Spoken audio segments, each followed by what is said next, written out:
il numero di stranieri nella Marca, oltre 91.000, 1 su 4 è minorenni, in aumento anche il numero dei nuovi permessi di soggiorno per i richiedenti asilo, il report presentato oggi.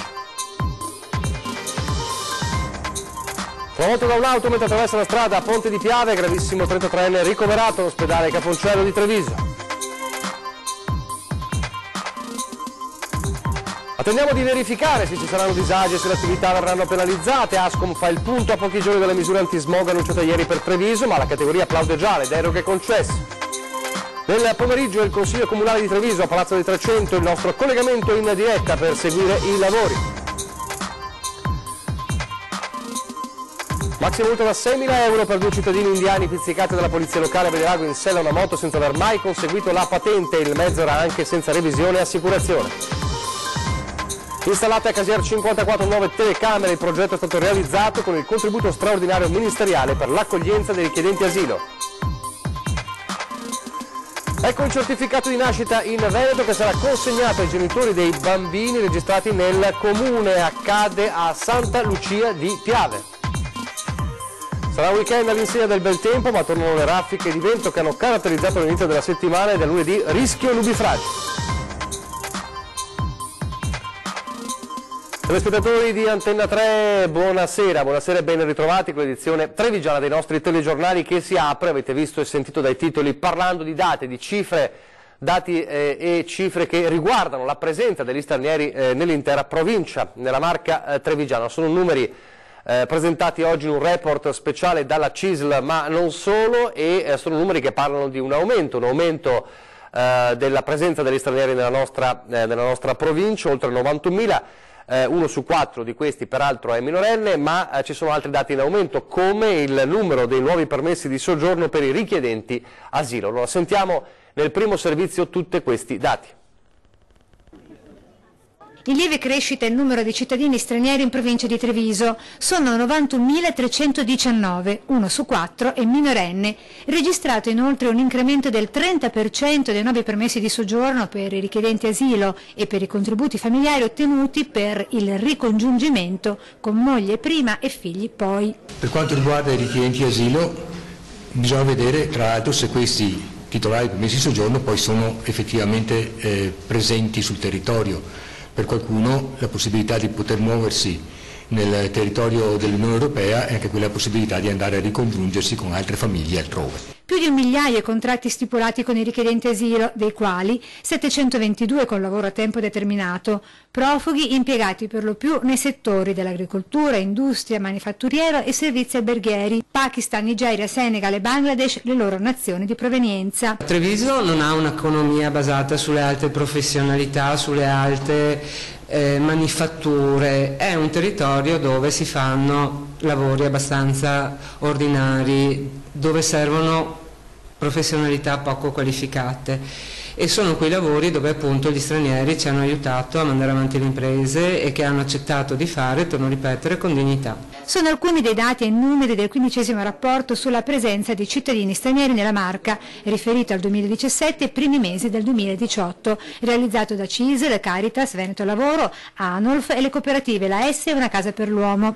Dossier che evidenzia inoltre come la componente femminile rimane quella prevalente e pari al 52%, con tra le 149 nazionalità diverse presenti in provincia in testa Romania, Cina, Marocco, Albania, Macedonia e Kosovo. Abbiamo un numero molto grande di donne che per la prima volta ha superato il numero degli uomini. Le donne sono appunto localizzate nel settore della collaborazione domestica e familiare. A proposito dei richiedenti asilo, ovviamente l'eco di quanto accaduto oggi a Bagnoli, ne abbiamo parlato nel nostro telegiornale del Veneto, cioè la chiusura dell'hub di Cona, inevitabilmente l'eco si fa sentire anche a Treviso, in una Treviso che la politica trevigiana è impegnata in questo momento, e vediamo già Lucio nel Consiglio Comunale a Palazzo dei 300, iniziato alle ore 17, un Consiglio Comunale molto atteso anche per le delibere che vengono presentate. Allora ti do subito la linea, vedo che sei col sindaco di Treviso, a te la linea Lucio. Sì, buonasera Nicola, buonasera ai telespettatori del telegiornale di Antenna 3, sono con il sindaco Mario Conte e la prima domanda che gli faccio è hanno chiuso un hub in Veneto, l'hanno chiuso perché l'hanno svuotato, il commento del sindaco che ha uno degli hub a questo punto più importanti della regione.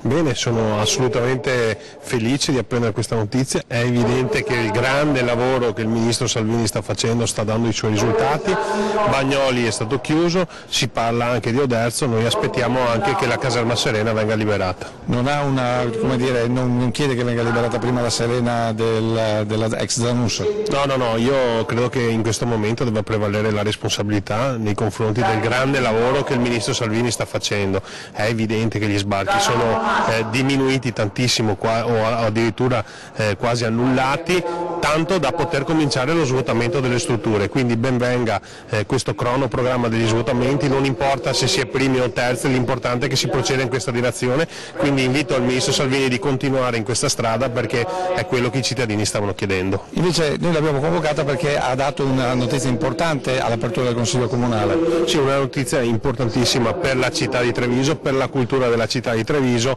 e è che la stagione culturale del Teatro Comunale è salva ufficialmente e prenderà inizio il 28 di ottobre con un primo grandissimo concerto.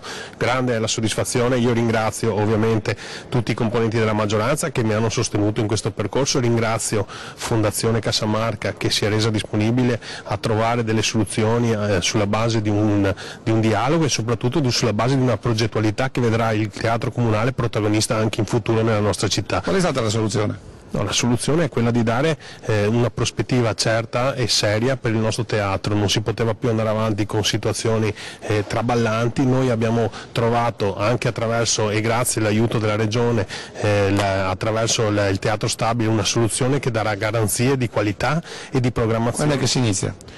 Intanto il 28 ottobre tutti al teatro, dopodiché stiamo costruendo il percorso da un punto di vista burocratico per arrivare anche a questo nuovo teatro da un punto di vista di governance. La soddisfazione è totale e soprattutto la città di Treviso oggi ha vinto perché un altro tassello del mondo della cultura è stato messo. Senta, allora, ieri invece lei ha presentato il piano antismog con i giorni di blocco del traffico. Adesso noi ci sentiamo un servizio dove sentiamo il polso dei commercianti su queste decisioni che voi avete preso.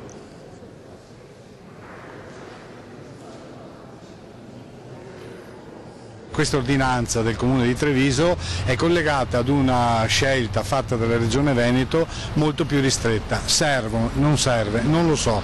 Io credo che sia un invito alla sensibilizzazione della popolazione, degli operatori, tenendo conto del fatto che siamo all'interno della pianura padana con uno scarso riciclo d'aria e con un tasso produttivo molto elevato che comporta anche qualche svantaggio dal punto di vista ambientale. Quindi con queste premesse è la sensibilizzazione che conta, tutto il resto è da discutere. Dal punto di vista pratico operativo invece il fatto che il Comune di Treviso abbia promulgato un'ordinanza più attenta, più sensibile ai bisogni delle categorie produttive è rimarcabile ed è assolutamente positivo. Due sono gli elementi: il primo, l'accessibilità della città, per esempio ai padroncini, ai fornitori, alle consegne per il riempimento dei negozi è giustificato solo a presentazione della bolla di accompagnamento, e questo rende tutto molto più semplice e molto più fluido. E l'altro aspetto è che esiste non un divieto ma un invito alla chiusura delle porte durante il periodo invernale, la qual cosa va nel senso della sensibilizzazione ma non penalizza nessuno e facilita anche il rapporto con il cittadino consumatore. Insomma, i commercianti l'hanno promossa. No, i commercianti hanno capito il grande sforzo che questa amministrazione sta facendo, hanno capito le caratteristiche del territorio in cui viviamo e hanno a cuore anche loro la qualità della vita e la salute dei nostri cittadini. È stata un'ordinanza molto discussa, costruita grazie alla grande esperienza professionale dell'assessore Manera e di tutto il settore ambiente del Comune di Treviso, che ringrazio, insieme alla Polizia Municipale. È un'ordinanza che tiene conto delle esigenze di tutti, tanto è vero che abbiamo inserito la deroga per gli over 65 che quindi potranno circolare liberamente, e abbiamo inserito anche la deroga per il carpooling, quindi un invito a salire in almeno 3 persone nella stessa autovettura per poter circolare. Questo è un cambio di mentalità che noi comunque dovremo cominciare a affrontare. Vogliamo trattare questi temi con serietà e soprattutto perché vogliamo porci l'obiettivo di vivere in una città più sana. Allora adesso sentiamo cosa dicono i cittadini di questa scelta. Com'è l'area di Treviso? si respira a Treviso? È una brutta aria, è un'aria inquinata. Tu hai un motorino? No, uso i mezzi pubblici. Secondo te servono queste limitazioni al traffico che vengono riproposte anno dopo anno? Da un punto di vista ecologico sì, però per Treviso, per come è fatta, strutturata, è un grave problema, perché rallenta comunque anche i ragazzi che vanno a scuola o persone che vanno a lavorare. Secondo me serve, se è una cosa che si fa una tantum no, però se è una cosa un po' più seria, insomma, che... Cosa vuol dire un po' più seria? Cioè decidi proprio di chiudere il centro storico, allora non c'ha più senso. La moto, che moto è? Un Ducati Scrambler 800. Una moto d'epoca? No, nuova. Quindi può circolare secondo lei la sua moto? Penso di sì, spero. Secondo me il centro storico di Treviso, visto che è una cittadina piccolina, potrebbe essere chiuso. Comunque sono provvedimenti che servono. Devono essere... Sicuramente sì. Sa che gli over 65 possono circolare liberamente con l'auto? Sì. Con l'auto o con l'autobus? No, con l'auto, anche se non è un euro 4, un euro 5. Ah, questo non lo sapevo, ecco, adesso lo so. E allora basta, ho finito. Bisognerebbe che la maggior parte della gente usa i mezzi pubblici. Treviso non è Milano, Torino, non è una città grande, enorme. Abbiamo tutti i negozi e le poste, le banche qui. L'autobus si ferma, gli autobus si fermano proprio vicino e le auto nel centro meno circolano meglio è. Quindi lei prende l'autobus? Sempre, sempre. Ecco, tra l'altro Nicola, qui hanno discusso anche abbastanza animatamente il vice sindaco e l'opposizione con il capogruppo Pelloni proprio sulla pedonalizzazione e le riaperture. Abbiamo sentito, diciamo così, delle prese di posizione abbastanza intense, quindi vuol dire che il dibattito sulla pedonalizzazione è abbastanza acceso tra maggioranza e opposizione. Comunque sentiamo la replica del sindaco ai commenti della gente. No, credo che anche la gente abbia perfettamente capito qual è lo spirito. Credo che sia proprio il caso di dire che l'aria sta cambiando. È un cambiamento di mentalità che noi vogliamo affrontare piano piano senza violentare le abitudini dei nostri cittadini. Quindi questo è un primo passo che tra l'altro l'abbiamo recepito da una direttiva regionale che però studiata e inserita nel nostro contesto cittadino può portare dei risultati da un punto di vista di qualità dell'aria. Quindi ben vengano iniziative come queste, ben vengano anche tutte quelle deroghe che servono per agevolare comunque la vita di chi lavora, degli anziani e delle persone che hanno delle difficoltà. Nicola, hai domande da studio? No, mi fermerei qui perché stiamo mangiando un po' il telegiornale. Volevo solo chiederti se ci sono altre delibere importanti che vengono discusse in queste ore, altrimenti ci lasciamo. Ma ci sarà la variazione del piano triennale delle opere pubbliche, ma magari ne parleremo nel TGD domani. Grazie Nicola, grazie ai telespettatori, in linea allo studio. Grazie al sindaco, allora, grazie anche a Lucio Zanato, ovviamente domani avremo anche tutto il report di questa lunga serata del Consiglio Comunale. Adesso la cronaca con un 33enne di Ponte di Piave che è stato travolto da un'auto e si trova ricoverato in gravissime condizioni all'ospedale Cafoncello di Treviso. È successo poco dopo le 6:30 di oggi, è stato travolto a Ponte di Piave da un 50enne di San Biagio di Callalta. A quanto pare sul posto dove è successo l'incidente non ci sono le strisce pedonali, l'illuminazione sembra fosse quasi del tutto assente e quindi bisognerà capire esattamente la dinamica del grave investimento. Di fatto questo 33enne versa in gravi condizioni all'ospedale Cafoncello di Treviso. Intanto continuano le indagini sull'artigiano di Chiarano che è stato trovato ucciso con un colpo alla testa a Fontana Fredda. Con chi doveva incontrarsi lunedì sera Alessandro Coltro in quel piazzale dell'area commerciale di Fontana Fredda? Era una o più persone che lo stavano aspettando quando ha risposto all'ultima telefonata della zia, chiusa velocemente con quel «scusami, ti devo richiamare più tardi»? E ancora il colpo che l'ha raggiunto alla testa, quel calibro 22, è partito da una pistola a pochi passi dalla vittima o da un fucile magari nascosto tra le siepi del piazzale? Insomma, si è trattato di un agguato o di una discussione degenerata? Tutte piste su cui stanno lavorando i carabinieri di Sacile, di Pordenone, che più volte anche ieri sono tornati sul luogo del delitto dell'artigiano di Chiarano, che viveva a Nave, frazione di Fontana Fredda, dopo la separazione con la moglie, ma che aveva mantenuto la sua attività nel paese dove era nato 48 anni fa. Una vita irreprensibile di una persona segnata da una grave malattia degenerativa al volto, ma che non si era mai persa d'animo, convivendo con la deturpazione continua dei lineamenti, che inevitabilmente gli creava qualche problema di relazione, soprattutto dopo la fine del matrimonio. E forse l'inizio di una nuova relazione con qualche coinvolgimento con il racket della prostituzione sarebbe una delle piste seguite dagli investigatori. Il luogo dell'appuntamento, l'orario, ma anche la dinamica dell'omicidio potrebbero coincidere con una sorta di avvertimento degenerato con l'uccisione dell'artigiano. Quasi certamente Alessandro Coltro conosceva molto bene chi doveva incontrare al punto di fidarsi di lui o di lei. Il resto emergerà dai tabulati telefonici e dagli spostamenti delle celle agganciate del suo telefonino, ma soprattutto dalle conversazioni fatte da Alessandro Coltro nell'ultimo giorno della sua vita.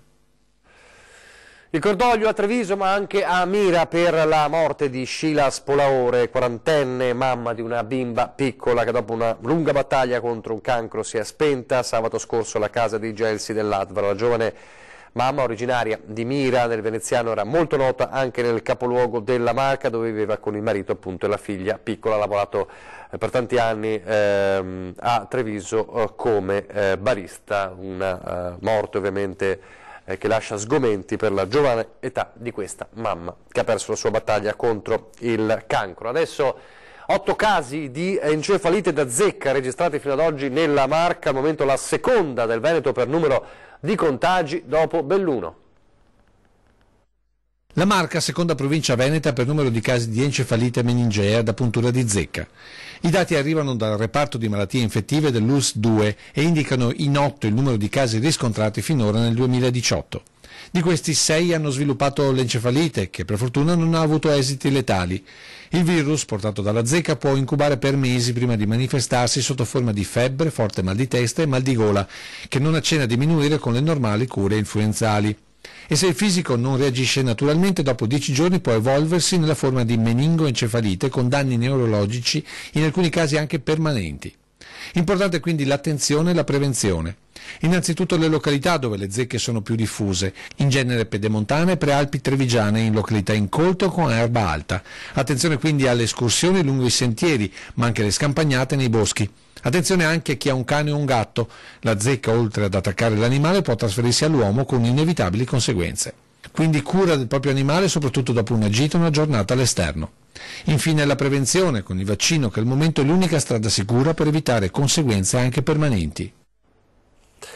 Una sanzione amministrativa da record per 2 cittadini indiani a bordo di un ciclomotore, una cifra di 6.400 euro, oltre alla sanzione accessoria del fermo amministrativo e del sequestro del ciclomotore Peugeot. La massima infrazione è stata inflitta dalla pattuglia della polizia locale della Marca Occidentale, quando ieri mattina in località Albaredo di Vedelago ha notato la pattuglia queste 2 persone a bordo del ciclomotore di grossa cilindrata. Visto la guida non regolare, la pattuglia ha fermato i 2 e si è scoperto che il 40enne e il 30enne, entrambi originari dell'India, il primo residente a Vedelago e il secondo a Piombinodese, erano sprovvisti di patente di guida. Nessuno dei 2 aveva mai conseguito, inoltre il ciclomotore non era assicurato e la revisione era scaduta. Adesso una brevissima pausa pubblicitaria e poi andremo a Casier per parlare di sicurezza.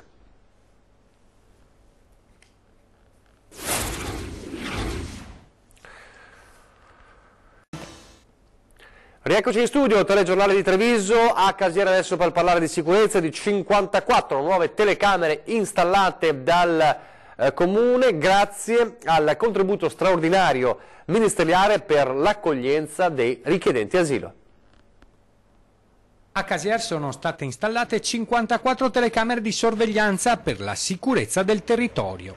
Per il nuovo impianto sono stati installati 5 ponti radio e quasi 10.000 metri di fibra ottica e delle postazioni fisse per la visualizzazione delle immagini in municipio, all'ex comando della polizia locale a Casier e alla stazione dei carabinieri di Dosson. Un impianto progettato e realizzato da Contarina che ha installato gli occhi elettronici in 13 aree considerate sensibili. Il municipio, alcune rotonde, strade di Dosson e di Casier, oltre alle scuole e i parchi.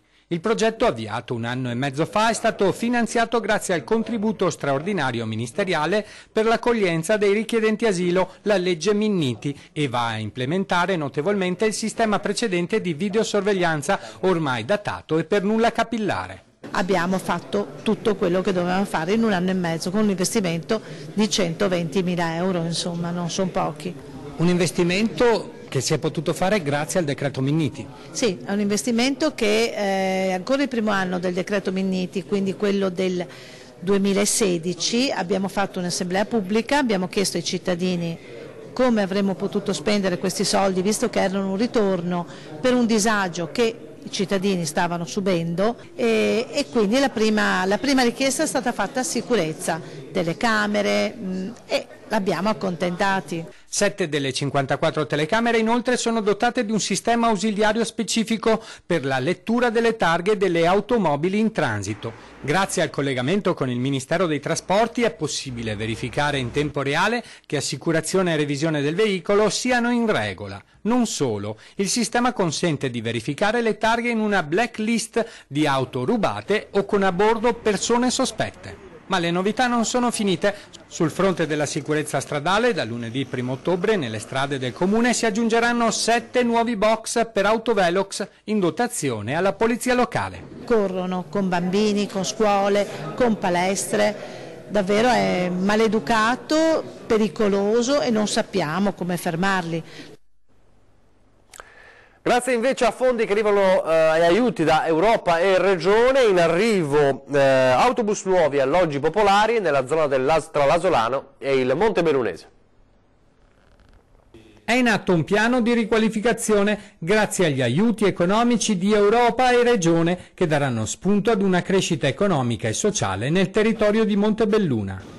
In particolare sono quasi 7 milioni di euro le risorse finora già investite nell'area urbana asolana, castellana, montebellunese nell'ambito del piano operativo regionale e il Fondo europeo di sviluppo regionale. A Montebelluna questi aiuti si concretizzano nella ristrutturazione di 55 alloggi, di cui 29 di edilizia popolare e 26 di co-housing da parte di 2 case di riposo. A questo si aggiunge l'acquisto di 7 autobus Euro 6 da parte di MOM che viaggeranno nel quadrilatero Montebelluna, Asolo, Castelfranco Veneto e Istrana. Mezzi che non molto meno inquinanti di quelli che prima erano utilizzati e che soprattutto portano un numero più elevato di studenti e sono più confortevoli e sicuri. Sono traguardi importanti che dimostrano come anche realtà quali Castelfranco Veneto, Montebelluna e gli altri comuni amici sono in grado di candidarsi per ottenere finanziamenti dall'Europa. Grazie a questi soldi di Europa e Regione cominciano i benefici concreti perché con l'acquisto di bus e il recupero di immobili per la residenza popolare è possibile migliorare la qualità della vita. Aveva annunciato ai nostri microfoni il sindaco Riccardo Szumski e da oggi è ufficialmente distribuito a tutti i nuovi nati di Santa Lucia di Piave. Sono arrivati infatti in municipio i certificati di nascita veneti in carta pregiata.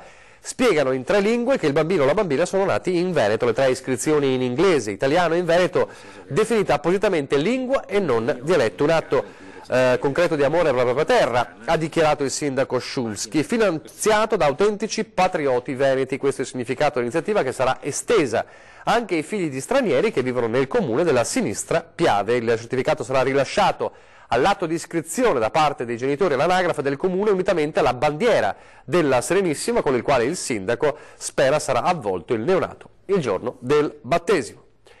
Che weekend sarà per il tempo? Un weekend di sole ma con forti raffiche di vento che ritornano. Sentiamo il nostro esperto meteo.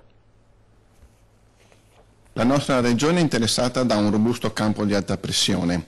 Sabato però arriverà un nuovo afflusso di venti di Bora che porterà un altro calo delle temperature, ma il cielo si manterrà sereno o poco nuvoloso. I valori massimi di giorno non supereranno i 20-21 gradi, mentre di notte si scenderà fino a 9-10 gradi.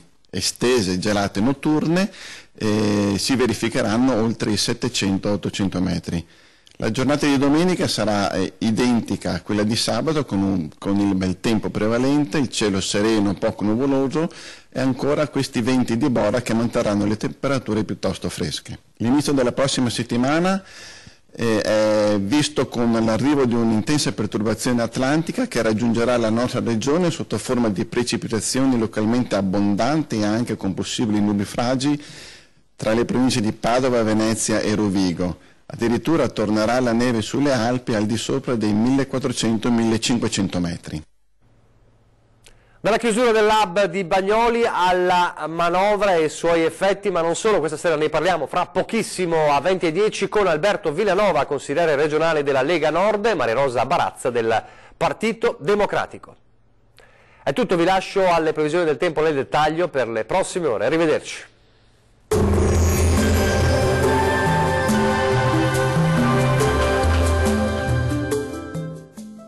Vacil Frutta, Adriatica, la Valle dei Sapori, un nuovo mondo alimentare. Avacil di Breda, Treviso. Ben ritrovati al meteo. Bel tempo sulle nostre regioni e temperature gradevoli. Ma vediamo il dettaglio di sabato 29 settembre.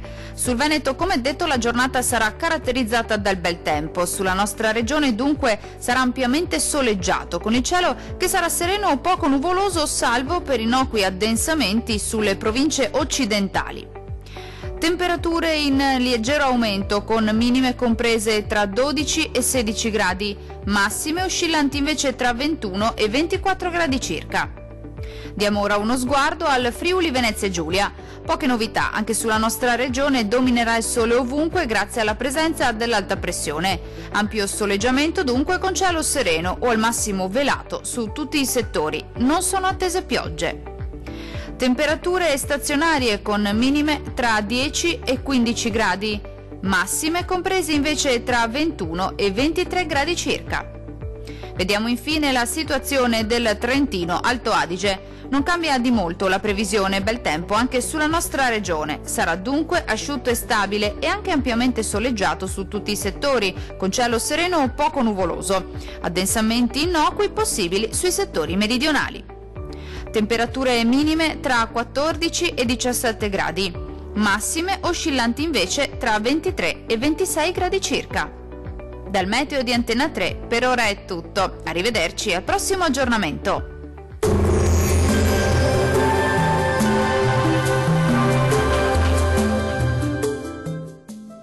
Vacil Frutta, Adriatica, la Valle dei Sapori, un nuovo mondo alimentare. Avacil di Breda, Treviso.